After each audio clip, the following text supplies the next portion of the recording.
Šachtická paní Alžběta Bátoryová, známá také jako krvavá hraběnka, která krutě mučila své poddané, pila jejich krev a také se v ní koupala. Zavraždila stovky mladých dívek a celý svět ji zná jako největší sériovou vražedkyni, bestii a stvůru. Doživotně ji uvěznili na Šachtickém hradě a její pomocníci byli zťati nebo zaživa upálení. Natočilo se o ní desítky filmů a napsalo mnoho knih. Ale co je pravdy na tomto příběhu? Byla Bátoryová tou nenáviděnou běsnící krvelačnou vražedkyní, žíznící po krvi a utrpení? Nedávný výzkum prokázal, že vše bylo jinak. Bátoryová prý byla sama obětí vykonstruovaného procesu, falešných obvinění a velkého spiknutí. Jehož cílem bylo připravit jí o moc, vliv a majetek. Sledujte dál a dozvíte se, že příběh vraždící bestie je dost možná jen pouhou legendou. A ve skutečnosti se vše odehrálo docela jinak. Toto je pořad Mýty a fakta. Přinášíme mysteriózní příběhy o spiknutích, záhadách, tajemstvích, o věcech možných i nemožných.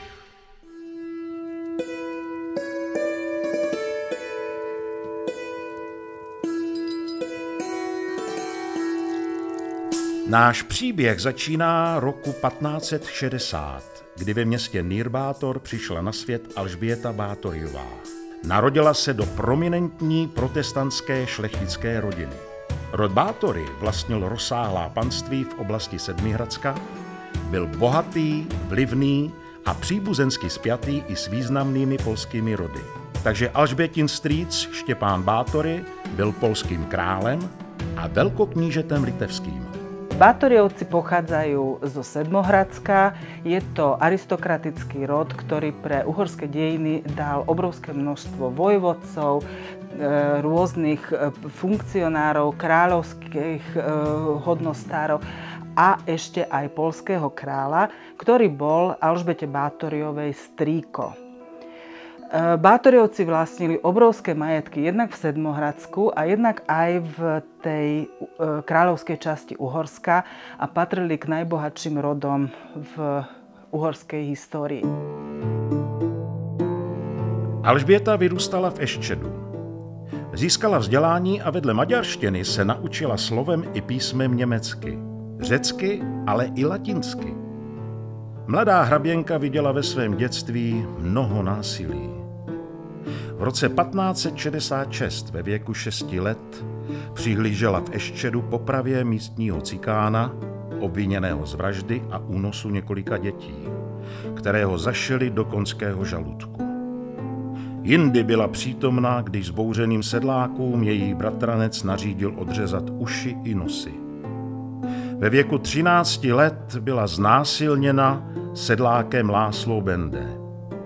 František na Daždi, jemuž byla již v 10 letech Alžběta přislíbena, za to nechal sedláka vykastrovat a potom ho roztrhat s divočelými psy.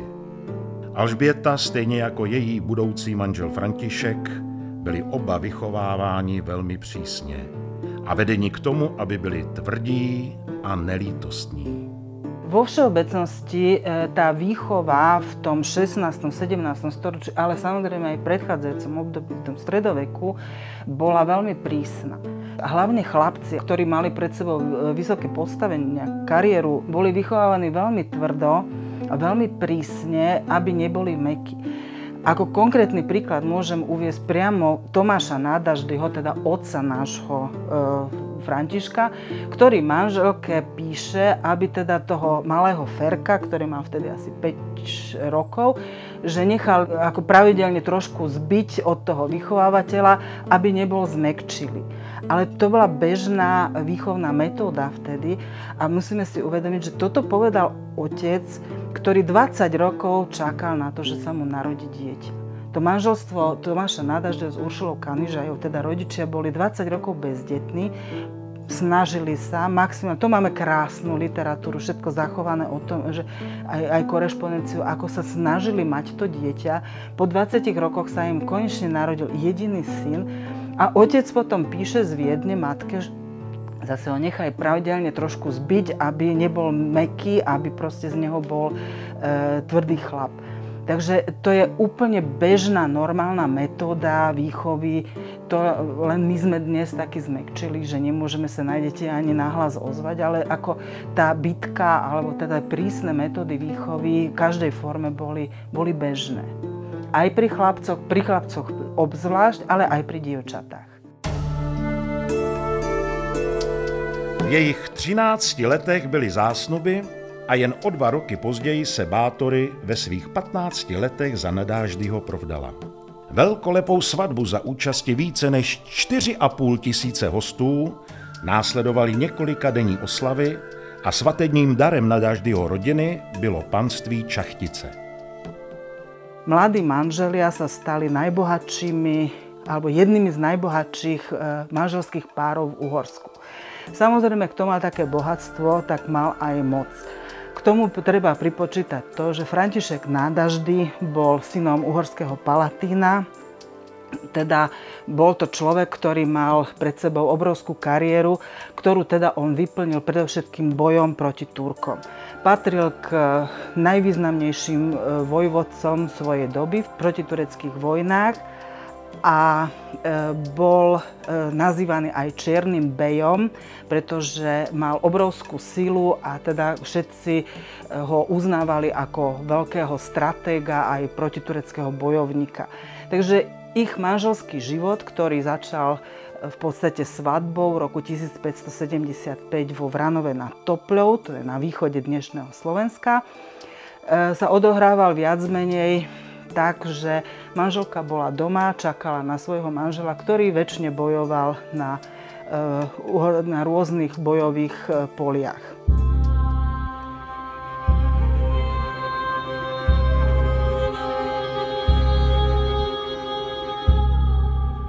František Nadaždy se velice rychle vypracoval. Za své vojenské schopnosti a rovněž mimořádnou odvahu a statečnost na bitevním poli byl roku 1578 povýšen na hlavního velitele uherských vojsk. Vyznamenal se v řadě bitev, jako roku 1586 v bitvě u Terekopáni nebo při obléhání Ostřihomy roku 1598. Jako velitel zadunajských vojsk bojoval v roce 1602 v bitvě o Budín a v dalších bitvách. Byl obávaným bojovníkem, ale věhlasný byl i svou krutostí k tureckým zajatcům. Po bitvě nařizoval hromadné popravy. Useknuté hlavy vyhazoval vysoko do vzduchu a údajně prý i tancoval s mrtvolami zabitých Turků. Páni po boji, keď posadali okolo ohňa, popíjali pivo, víno a keď sa trošku pripili, hovorilo sa, že pán grof veľmi rád žongloval a práve mal žonglovať s odseknutými hlavami tureckých zajacov. Takže ako vidíme, pán grof vôbec nemal problém s morbiditou, práve že mu to vyhovovalo, lebo budil strach a práve ten strach a hrôza boli vedúcim spojením s tým bojom a s tým, že sa ho naozaj tí tureckí vojaci báli. Ako dobre vieme, podľa legend mal František Nádaždy hlavy Turkov nosiť na sedle, ako išiel do boja na svojom čiernom žrebcovi. Rozhodne mal povesť človeka, ktorého sa Turci nesmierne báli. Jednak to bola bežná prax, to nebol len Nádaždy, ale to boli všetci protitureckí bojovníci, že s tými zajacami sa veľmi v rukavičkách nejednalo, takže tomu nemôžeme pripočítať alebo vyčítať ako nejakú mimoriadnu vadu, pretože všetci to robili. Bez ohľadu na to musíme zobrať do úvahy to, že bola veľmi krutá doba a násilie bolo prakticky jednou formou prežitia. To znamená, že dobrým slovom sa v tomto čase veľmi veľa nedalo dosiahnuť. Alžběta Bátoryová s Nadáždym žila na vodním hradě ve městě Šárvár. Byli mecenáši umění a po vzoru svého otce Tomáše zde František Nadaždy pokračoval v tištění knih. Zdržovali se tu učení mistři a kazatelé A Šárvár byl v té době jedním z nejdůležitějších kulturních center Uherska. Hrad na Daždy byl údajně ovšem i místem, kde na Daždy vyučoval svou ženu krutému trestání neposlušných sluhů. Trik zvaný kopání hvězd, spočívající v přiložení kousku olejem napuštěného papíru mezi prsty trestaného a jeho zapálení, který později Bátory údajně často používala, prý také pocházel právě od něj. Ľudia hovorili, že dievčatá boli bičované až dokým neomdleli a ak jedno dievča omdlelo priskoro, bolo zavesené za ruky a medzi prsty na nohách im bol vložený pergamen, ktorý bol následne zapálený. Ak pergamen dohorel, dievča to znova prebudilo a znovu začalo ďalšie mučenie. Všetky tie mučenia, ktoré sa opisujú, tak to je popálenie ruky žeravým kľúčom alebo žeravou mincov, tak to je za to, že niečo ukradla. To proste jednoducho, to sú bežné tresty, ktoré my dnes nevieme pochopiť, pretože žijeme v úplne inej dobe, ale vtedy to bolo, proste to bolo normálne. Po smrti Františka Nedaždyho roku 1604 opouští Alžběta Bátoryová Šárvár a stěhuje se spolu se svými dětmi na panství v Čachticích. Jako vdova se podle uherského práva stala poručníkem svého neplnoletého syna, který po otci zdědil nejen rozsáhlé majetky, ale i titul župana. Alžběta Bátoryová tedy jako jeho zástupce získala významné rozhodovací pravomoci při správě řady oblastí Uherska. V tom období, to bolo po Bočkajovom povstaní, bola dosť veľká taká fluktuácia nezamestnaných vojakov, ktorí boli uvoľnení z armády a nemali sa ako živiť, tak zbojničili. A práve v tom okolí tam tiež spáchali dosť veľké škody a na kongregácii sa hovorilo o tom, že treba zakročiť proti týmto zbojníkom. A Alžbeta Bátoryová ako hlavná županka, nie právne, ale de facto, tak vydala ako podžupanom príkaz, že teda nech sa postarajú o to, aby týchto zlých zbojníkov pochytali. No a na ďalšej kongregácii sa kontrolovalo, že či to urobili a neurobili to. A ona veľmi ostro vystúpila proti tomu a vyhrážala sa im rôznymi postihmi, ak teda tie jej príkazy nebudú splnené. A toto je v podstate jeden taký fakt, čo si musíme uvedomiť, že hovoríme o začiatku 17. storočia, keď sa jedna žena, aj keď z aristokratickej famílie, vyhráža kolektívu mužov, že bude proti ním vyvodzovať nejaký postih, ak nesplnia jej želanie. A toto je politická funkcia, to je už na úrovni politiky, to nie je dvor alebo domácnosť, kde ona ako pani domu alebo dvora má veľké právomoci. Toto je už politická vec.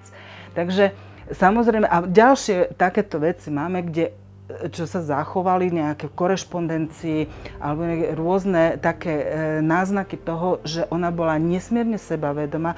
Ona bola aj vychovávaná v tom, že tí Bátoryovci sú trošku niečo mimoriadne. To nie je obyčajný rod, ale to sú proste ľudia, ktorí sú na najvyššej tej polícii uhorskej a sedmohradskej aristokracie, plus teda do toho ten strýko, poľský král. Takže ona naozaj to sebavedomie zrejme mala vštepované už od malička. No a potom sa vydala za človeka, ktorý bol taktiež vo vysokej funkcii.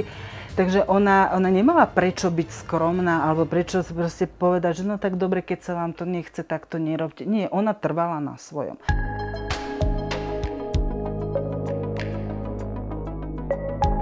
Přestože hraběnka Bátoryová vlastnila v Čachticích dobře opevněný hrad se 3 nádvořími a 2 paláci, na kterém sídlila i vojenská posádka, mimo krátkého období, kdy zde byla vězněna, tak na svém hradě, který má veřejnost s Bátoryovou v povědomí spojený, ve skutečnosti téměř nepobývala. Vieme, že komnaty tu na hrade boli veľmi studené. Ten komfort tu nebol taký správny, ako by sa patril pre šlachticov rodu Bátory. Takže pani grófka väčšinu času, keď sa nachádzala v šlachtickom panstve, žila v kaštieli Nádaždijovcov, ktorý sa nachádzal priamo v centre obce, kúsok od kostola.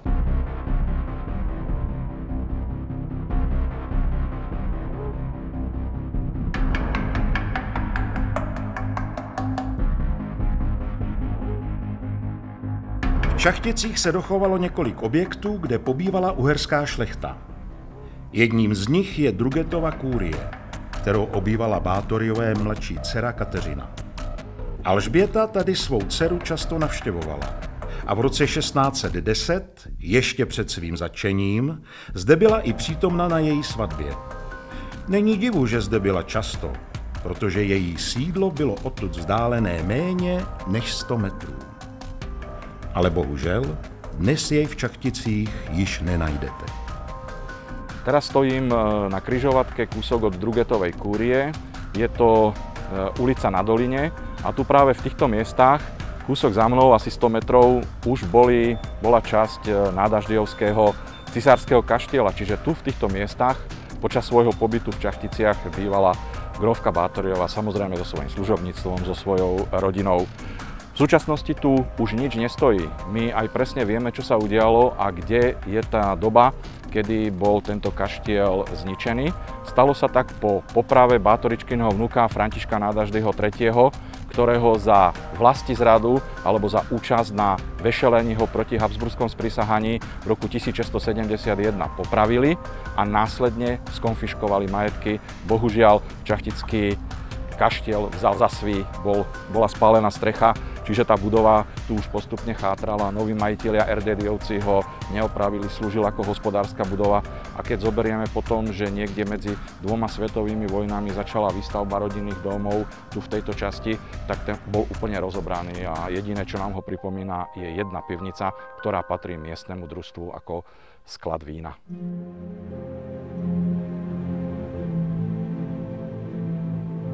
Podle pověsti ve svém sídle již od příchodu do Šachtic dále pokračovala ve svých hrůzostrašných a nelidských praktikách. A pomáhat jí v tom měli její oddaní sluhové.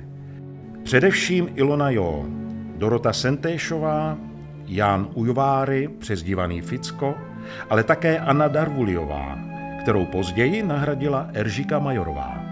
Eržika, stejně jako její předchůdkyně Darvulia, měla znalosti o účincích všelijakých bylin a měla to být právě ona, kdo také připravoval pro Alžbětu koupele v krvi mladých panen. Hraběnka prý věřila, že mají na její tělo i pokožku blahodárný vliv a zajistí jí věčnou krásu. Keď ju jedného dňa česala služobníčka, potiahla ju za vlasy a pani grófka zareagovala fackou. Ako náhle strelila služobníčke facku, kvapky krvi sa jej dostali na dlaň a ako si pani grófka tú dlaň zotrela, zbadala, že tí miesta, kde sa dotkla krv, omladli, zjemneli, ba dokonca ščervenali a pani grófka teda z toho usúdila, že čím viac bude trápiť mladé dievčatá s nevinnou krvou, tým viac si zachová svoju mladosť.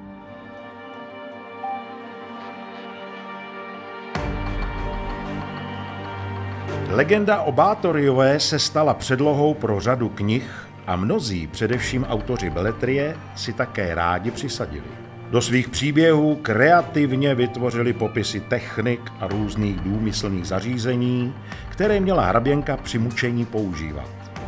Přitom jejich existenci nepotvrzují žádné historické prameny a jejich reálný základ je tedy přinejmenším nejistý.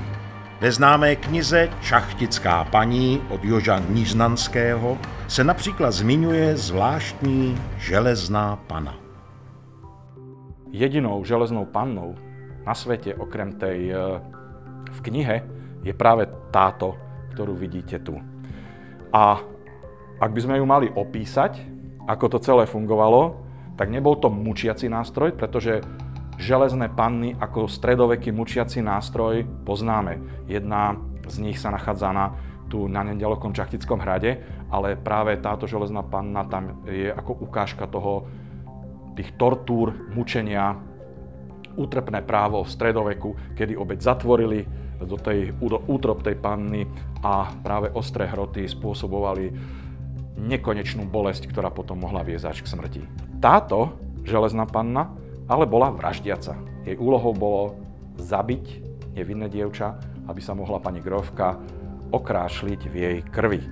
Na ten účel tu máme figurínu jednej z šľachtických slúžok a práve takéto dievčatá boli vyzvané, samozrejme stále sa bavíme v románe Šľachtická pani, aby si za odmenu v službách u pani Grófky zobrali tento pekný náhrdelník. Lenže náhrdelník nebol na to, aby sa dal dať dole, ale naopak v zadnej časti bolo tiahlo, ktoré spustilo mechanizmus panny, no a stali sa dva pohyby. Prvý, ktorý bol, že dievča, ktoré bolo prilepené k nej a hľadalo, kde si to odopne, železná panna nečakane zdvihla ramená, objala ju a v tomto smrteľnom objatí sa potom vo vnútri preštoloval mechanizmus a z tej hrude vyšli nože. Nevinné dievča vykrvácalo a pani Grófka sa v čerstvej krvi, nehovoríme, že vykúpala, možno skrášlila.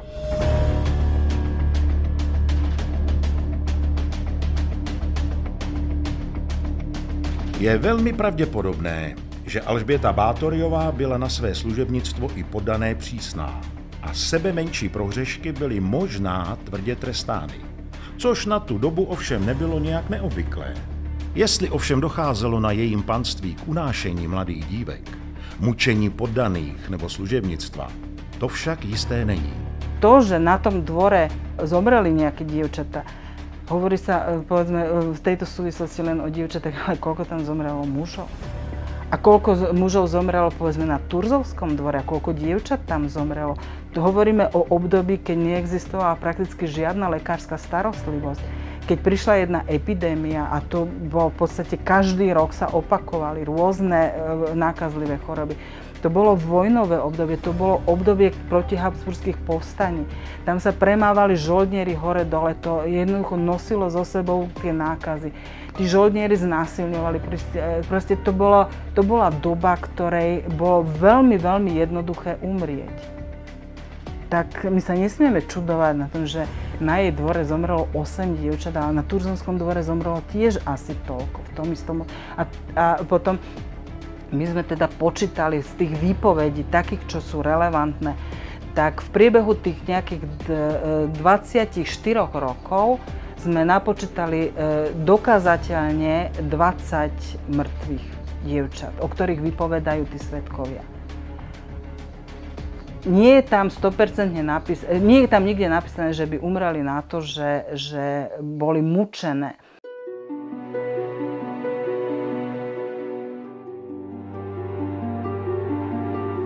Sebevědomá hraběnka, zvyklá vystupovat autoritativně, měla mnoho nepřátel. A jako vdova, která se odmítala znovu provdat, byla přitom v oslabené pozici. Navíc vlastnila rozsáhlá panství napříč celým Uherskem. Na její majetek mělo zálusk mnoho vlivných lidí tehdejší doby. Komu vlastne vzniklo v hlave to, že ju obvinia z nejakého páchania zločinov, alebo teda z vraždenia, tak to sa nám veľmi ťažko k tomuto dá dopátrať, ale evidentne to prichádzalo zo strany Palatina Juraja Turzu, ktorý samozrejme mal k Nádaždímu blízko, pretože boli viac menej vo viacerých vojenských ťaženiach spolu bojovali. Boli tako, ťažko povedať, či boli priateľmi, ale v každom prípade spolu v tom vojenskom tábore a v tej vojenskej rade spolupracovali. No a Turzo mal veľmi blízko majetky k tým nádaždijovsko-báthoriovským, čo bolo zase jedno také lákadlo, ktorému Turzo, o ktorom je bolo aj vtedy verejne známe, že má veľký dosah a hlavne teda má veľký záujem o cudzie majetky a aj sa teda akože bez nejakých veľkých škrupul obohacoval. Záhy se začnou šířit zvěsti, které doputují až k uherskému králi Matyáši Habsburskému, že se Báthoriová zabývá okultními vědami. Věnuje se ďábelským praktikám a na jejím panství dochází k záhadným úmrtím.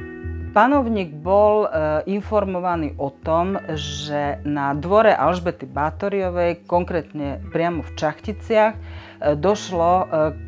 našli niekoľko mŕtvych dievčat a nariadil vyšetrovanie. Vyšetrovanie sa ujal palatín Juraj Turzo, ktorý teda bol jednak v okolí známy a jednak to bol najvyššie postavený človek v uhorskej hierarchii. No a začalo sa teda vyšetrovať a vlastne z tohto vznikla myšlienka, keď sa urobil prehľad toho všetkého, čo patrí pod ruky Alžbety Bátoriovej, čo je jej vlastný majetok, alebo nad majetkom, ktorým ona rozhoduje, tak toto dalo vlastne takú zrejme tú myšlienku, že že tu by sme si mohli akože niečo ukrojiť. A bola to aj veľká iniciatíva zo strany Viedne, hlavne teda uhorskej komory, ktorá samozrejme po tých všetkých vyčerpávajúcich vojnách proti Osmanom bola prázdna. A teraz, keby sa ten časť toho majetku Bátoriovsko-nádaždijovského dostal do rúk cisára, uhorského kráľa súčasne, tak by to bola obrovská injekcia, ktorá by tomu štátu pomohla. A preto vlastne vzniklo ani sa tam nebolo to pôvodné obvinenie, nešlo o to, aby Bátoriová bola obvinená z vražd. Pretože za vraždy by ona ako nemala skonfiškovaný majetok. Ale tiahlo sa tam na velezradu. To znamená, že išlo tam o to, že ona chcela otráviť panovníka, chcela otráviť palatína Turzu a to bol zločin, ktorý sa počítal za velezradu a za to by jej skonfiškovali majetok. 27. prosince roku 1610 Juraj Turzo vyráží s početnou družinou, složenou ze zemských a župních úředníků a také ozbrojeným doprovodem. Dorazit do Čachtic měli o 2 dny později, v podvečer 29. prosince. Vtrhli na zámek a v podzemních prostorách údajně našli mrtvou dívku. Další zraněná právě umírala, 2 byly spoutané a čekali na mučení. Ačkoliv se soudí, že Bátoriová byla přistižena při činu, ve skutečnosti v té chvíli večeřela. Hraběnku již druhý den zatkli spolu s jejími pomocníky, kteří byli okamžitě převezeni do Bytče. Zajímavým a málo známým faktem však je, že Turzo, který v dopise své choti Alžbětě Koborové popsal, co se našlo na zámku Bátoriové, se onoho večera celé akce osobně vůbec nezúčastnil. On tam ani vôbec nebol. On bol vtedy niekoľko kilometrov vedľa v Novom Meste nad Váhom. Ale on sám sa nešiel tam angažovať do toho, keď sa páchal taký protiprávny čin, akože Bátoriovu ako šlachtičnú príslušničku aristokracie zatknú. Pretože vedel, že toto on urobiť nemôže. Poslal tam svojich ľudí. Keďže keby bol z toho nejaký problém a škandál, tak stále sa z toho môže vyzuť a povedať, že toho urobili nejakým spôsobom z vlastnej iniciatívy a že on sa toho nezúčastnil. Její spolupracovníci byli následně vyslýcháni a nuceni vypovídat na mučidlech o zločinech Bátoriové. A záhy potom, co byly zapsány jejich výpovědi, byli popraveni. Možná proto, aby již nikdy nepromluvili. Vyšetřování se samozřejmě neomezovalo jen na výslechy jejich pomocníků. Počas jej väznenia na hrade sám král, alebo teda aj Juraj Turzo ako palatín vymenovali 2 vyšetrovateľov, to boli tzv. Protonotári, Mojžiš Ciráky, Andrej z Kerestúra, ktorí chodili po tých panstvách a pýtali sa informácie či už bežných ľudí, mnohokrát správcov, kastelánov, cirkevných hodnostárov. Celkem bylo vyslechnuto bezmála 300 údajných svědků, ale jejich svědectví tenkrát ani dnes nejsou přesvědčivým důkazem, že Bátoriová skutečně mučila nebo vraždila. Nikde nič také mimoriadne sa tam nepíše, alebo teda nevypovedajú tí svedkovia o tom, že by tam naozaj dochádzalo k nejakému mučeniu. len o formách rôznych trestov a keď zoberiete, že na jednom takom šľachtickom dvore takých rozmerov, ako bol ten nádažďovský dvor, že tam žilo približne 400 ľudí. Len ako služobníctvo, familiári, rôzni takí, ktorí tam nejakým spôsobom pracovali na tom dvore, tak jednoducho tam sa na dennom poriadku museli byť tresty, tam sa musela udržiavať disciplína. To samozrejme nebolo v kompetencii tej pane alebo toho zemepána, lebo ten sa o to nestaral. Ale niektorí tých, povedzme, bližších služobníkov, ktorí boli priamo ktorí chodili do tých obytných miestností, tak tam už rozhodoval o tých trestoch ten pán alebo tá pani, pokiaľ sa tam niečo také stalo. Takže je teda s veľkou pravdepodobnosťou môžeme tvrdiť, že to, čo opisujú v tých výpovediach, že naozaj nešlo o mučenie, ale išlo o rôzne formy trestov za zlé alebo za nevykonanú prácu. Alebo za niečo, čo teda za proste nejaký prečin. Podle všeho bylo plánem připravit Bátoriovu o majetek. V té době byla nejen bohatší než uherský král Matyáš, ale pravděpodobně třetím nejbohatším člověkem v Uhrách a možná celé střední Evropě. Část majetku se měla podle spikleneckých plánů převést na korunu a zbytek na samotného Turza, který přitom vyšetřoval její údajné zločiny. Bátoriová ale neponechala nic náhodě a na takovou možnost byla předem připravená. Skonfiškovaný majetok by išiel čiastočne do kráľovskej pokladnice a taká tretinka by išla Turzovi do vrecka. Takže ako táto línia je z hľadiska toho jasná, kedy prestala mať uhorská komora záujem o celé to obvinenie, o celý ten proces, vtedy, keď zistili, že Alžbeta Bátoria vlastne už napísala testament, ktorým celý majetok všetko prepísala na syna a dcery boli vyplatené vtedy, keď sa vydali. Takže v podstate v tom 1610 roku, keď sa začalo voči nej to vyšetrovanie, tak proste sa zistilo, že ona už vlastne nič nemá. Ona má v podstate v užívaní ten Čachtický hrad, ktorý dostala svojho času ako svadobný dar od manžela, ale všetko je prepísané na syna.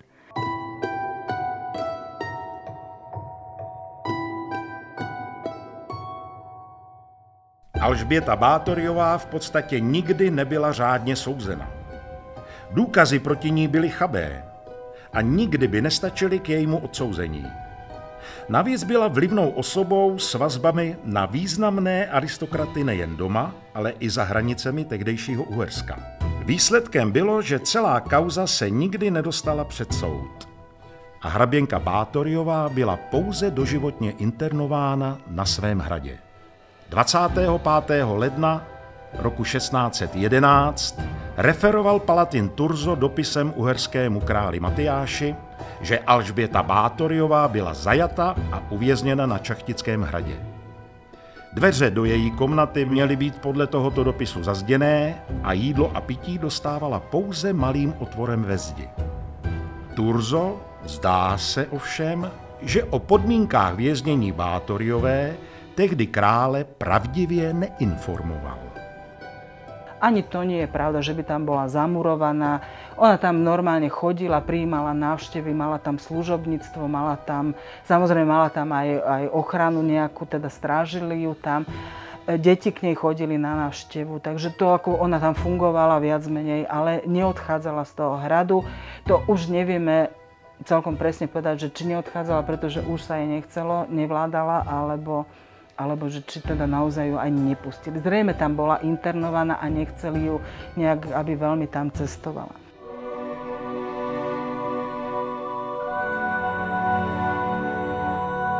Ve věku 54 let Alžběta Bátoriová na svém hradě zemřela. Spekuluje se o tom, že její smrt byla pouze fingovaná a tajně opustila Čachtice. Podle jedné z verzí měla uniknout podzemními chodbami. Kolik je na tom pravdy? Těžko říct. spíš vůbec nic. Uběhlo pak celé století a zdálo se, že svět na ní zapomněl. Ale ve vhodnou dobu se Báthoriová opět stala předmětem zájmu. A právě tady je počátek hrůzostrašných příběhů a pověstí, ze kterých čerpali všichni pozdější autoři, jejichž díla jsme mnozí četli. Její příběh byl zveličen, obohacen o mýty a smýšlená fakta, události, které neodpovídaly skutečnosti a nikdy se pravděpodobně nestaly. A to vše proto, aby příběh Báthoriové, evangeličky protestantské víry, posloužil jako hrůzný a odstrašující případ, který měl nahánět strach a prospěl církvi při rekatolizaci Uherska. Kdo tedy využil jako první příběh hraběnky Báthoriové, byli jezuité.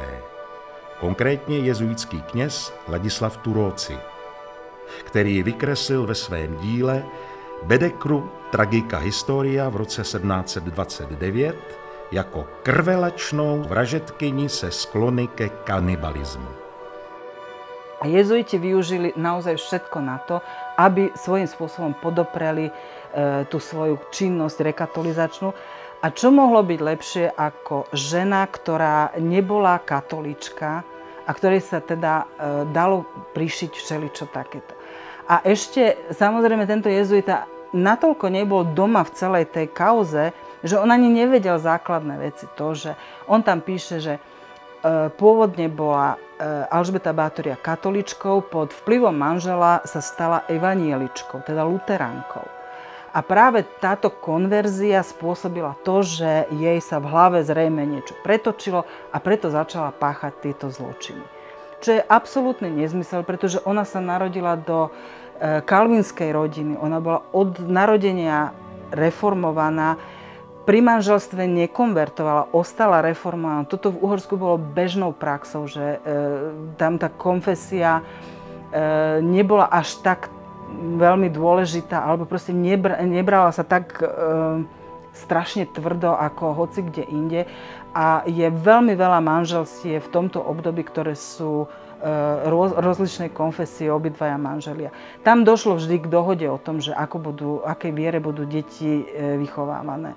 Ale že ona si nechala svoju reformovanú vieru, aj keď teda žila len v tom evanjelickom prostredí, to je 100%. Ale ten jezuita toto nevedel a on tvrdil, že ona bola katolíčka a konvertovala na luteránstvo a vlastne toto bolo dôvodom jej toho, že sa ona ako stala takou krvilačnou beštiou. Na jezuity navázal Matěj Bell, který byl v 18. století považovaný za jednoho z největších učenců v Uhersku. Ten slovo od slova převzal vše, co napsal předchůdce jezuitský páter Turóci. A jeho noticie byly považované za vědecké dílo, které nikdo nespochybňoval. Díky tomu se stalo, že zveličený příběh jezuitů o masové vražedkyni Báthoriové se stal skutečným historickým faktem. Tie notície boli naozaj vo veľkom vydaní, bola to knižka, ktorá sa dostala do všetkých relevantných knižníc. Takže v podstate on bol v pozadí toho, že tá legenda sa rozšírila. Od smrti hraběnky Alžběty Báthoriové uběhlo přes 400 let. Její zámek již neexistuje, její hrad je jen ruina. A není toho mnoho, co se po ní dochovalo. A přitom všichni víme, že existovala. A do dějin se zapsala více než její manžel na Dáždy, který přitom pobil stovky Turků. Je známější než Palatin Turzo, který ji nechal uvěznit. A zná ji více lidí než samotného tehdejšího uherského krále Matyáše Habsburského. Jméno Báthory dělá biznis. Prodává knihy, jen čaktovská paní v podání Joža Niznanského se prodala ve 2 milionech výtisků. Přivádí lidi do kina. O Báthoriové bylo natočeno více než 20 filmů. A dnes Báthory už prodává dokonce i pizzu. A dost možná je to vůbec ve světě nejznámější maďarská aristokratka všech dob. Problém je, že všichni ji známe jako bestiální, brutální a ukrutnou vražedkyni, která připravila o životy stovky mladých dívek. Přitom všechno to je podle všeho lež. A Bátorjová byla nevinnou obětí intrik a spiknutí. Ale znal by ji dnes někdo nebýt těchto falešných obvinění? Nikoliv. Letitý vědecký výzkum dnes přináší nový pohled na tuto známou osobnost naší minulosti a zkrátka říká, že vše bylo ve skutečnosti úplně jinak. Celá tá kauza nevisí takto vo vzduchu. To je všetko v rámci tej doby, toho reálneho života. Tam treba poznať, treba vedieť aktérov, treba poznať pozadie aktérov, pohnutky tých aktérov, ktorí tam vystupujú v tom. Takže naozaj tam ten výskum bol veľmi náročný, pretože bol veľmi taký, čím viac sme sa tomu venovali, tak tým viac to išlo do šírky, ale zase sme sa dopracovali k takým informáciám, ktoré doteraz nikto iný nejakým spôsobom nebral do úvahy.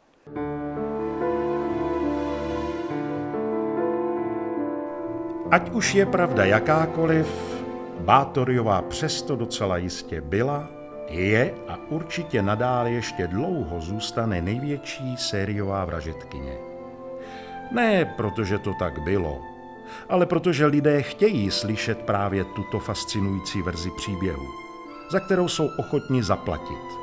Utrácet za knihy, vstupenky do kina, za vstupné do muzea nebo třeba za prohlídku jejího hradu. Pravdivá verze už tak atraktivní není a brzy by dost možná ukončila celý tenhle výdělečný kolotoč. A do pokladny by pak už nepřinesla ani korunu. Takže svět chce být klamán, tedy jej klamejme.